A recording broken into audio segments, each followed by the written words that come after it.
Wasu magidanta ne suke zaune a wata unguwa suna maƙotaka da juna, amma ba su ga maciji a tsakaninsu. Adawa ta yi tsanani a tsakaninsu ta yadda kowannensu idan ya wayi gari ba shi da wani tunani da ya wuce hanyar da zai iya cutar da maƙocin nan nasa.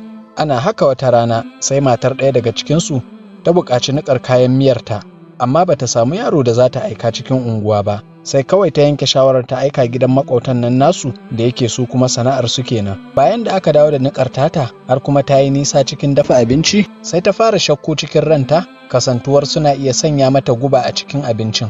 Da ta kammala abincin taraddudi bai fice ta ba, sai ta yi wata dabara, ta zuba abincin da miyarsa mai yawa ta miƙa wa karensu. Kare kam ya ci abincinsa ciki lafiya baki lafiya. Da aka ɗauki lokaci mai tsawo, karen bai nuna kowace irin matsala ba, sai hankalinta ya kwanta. Don haka da mai gida ya dawo, ta labarta masa cewa fa yau gidansu maƙotansu ne ta aika aka yi mata niƙa. Sai hankalinsa ya tashi, ya ce shi kan ba zai ci abincin ba. Sai ta ce masa kada ya damu, ai ka ji irin dabarar da na yi, kuma yanzu haka karenmu yana can yana ta sha'aninsa. To nan fa hankalinsa ya kwanta, suka shiga ɗibar girki shi da matarsa, suna ta raha suna taɗi da junansu. Bayan sun yi nisa cikin cin abinci, sai kwatsam suka ji mai gadi ya yi sallama. Ya ce mai gida karen gidan nan ya mutu. Jin haka fa sai suka kama salallami, sun haƙiƙance lallai mai faruwa ta riga ta faru.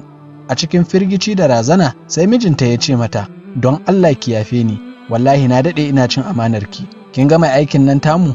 Haifuwa ta 2 da ita. Sai ta ce to ni dai na yafe maka, amma don Allah kai ma ka yafe ni, wallahi duk 'ya'yan nan naka 4 ƙanana na mai gadin gidan nan ne.